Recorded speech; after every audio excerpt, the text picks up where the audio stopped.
જી હા જી, મને તો પહેલેથી જ ખ્યાલ હતો કે આમાં કંઈ એ લોકોનું જે માર્ગદર્શન હતું એના ઉપર મને વિશ્વાસ જ નહોતો.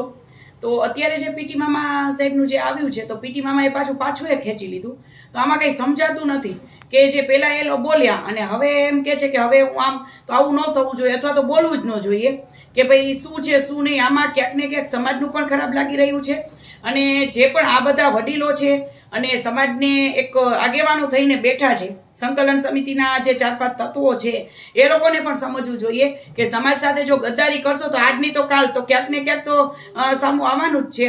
તો પીટી મામા શું કામ પાછા હટી ગયા એમ તો પછી બોલ્યા શું કામ? જી ખાસ તમને શું લાગે છે હજુ કોણ ગદ્દાર હોઈ શકે? કારણ કે જે રીતે આખી દાળ કાળી હોય તેવું લાગ્યું. દાળ આખી એટલે એમાં જે સંકલન સમિતિમાં એ લોકો પેલા મને તો નહોતું લાગતું કે 92 સંસ્થા છે. મેં તો લિસ્ટ પણ માંગ્યું હતું કે 92 સંસ્થાનું મને લિસ્ટ આપો, એટલે એ લોકોને એ જ નહોતું ગમ્યું. તો પછી એ લોકોએ લાસ્ટ મિટિંગમાં પોતાનું કંઈક સારું લગાડવા માટે બીજાને પોતાની સાથે આવરી લીધા અને કરે તો એમ જ કે પોતે 4-5 જણા જે ડિસિઝન લે ને એ જ કરવાનું, એમ બીજા કોઈનું સાંભળવાનું જ નહીં.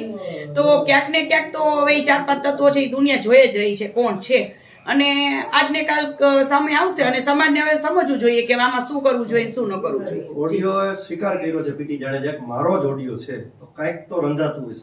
હાજી, એ ઓડિયો પીટી મામા એમ જ કહે છે ને કે ભાઈ એ લોકોમાંથી જ કોકે વાયરલ કર્યો છે. તો હવે ગદ્દાર તો થયા જ ગયા, એકબીજા અંદરો અંદર ગદ્દાર થશે તો સમાજનું કાલ સવારે આ લોકો શું કરી શકશે? જો અંદરો અંદર જ બાજીયા રાખે છે તો સમાજનું કાલ સવારે શું થશે એમ.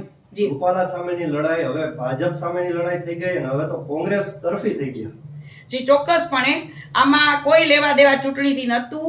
આમાં ખોટે ખોટું કોંગ્રેસ એટલે એ લોકો તો મને એવું લાગે છે કે કોંગ્રેસથી આવ્યા હોય કે શું ખીચડી રાંધાણી છે ને, બહુ હોશિયાર છે એ લોકો.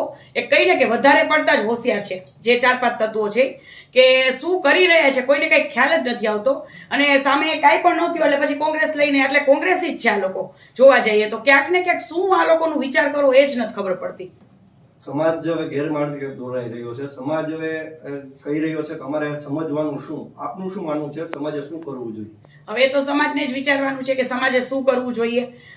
જે પણ કરે એ વિચારીને સ્ટેન્ડ લે સમાજ પણ કે શું કરવું જોઈએ. હવે આવા જ જો આગેવાનો હોય તો પછી કાલ સવારે સમાજનું ભવિષ્યમાં દેખાતું નથી ને અત્યારે સમાજનું ભવિષ્ય તો બગડી જ ગયું છે. 20 વર્ષ સમાજ પાછો વયો ગયો છે, ક્ષત્રિય સમાજ કે જે આપણે કોંગ્રેસ પક્ષી આ લોકોને કરી નાખ્યો અમારા સમાજને. તો સમાજે વિચારવું જોઈએ કે ફાયદો શું છે.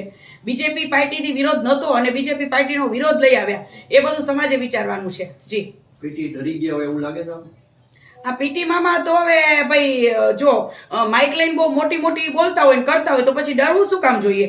શું કામ ડરો છો? જે પણ પર્દાફાશ કરવાના હતા તો ભલે અંદર ખાને, પણ સમાજ થકી તો કરો જ.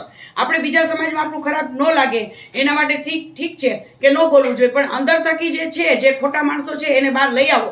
હું તો એમ જ કહું છું કે ભલે અંદર ખાને મિટિંગ કરે પણ જે પણ ગદ્દાર છે એને સમાજમાંથી બાયકોટ કરવો જોઈએ. જી.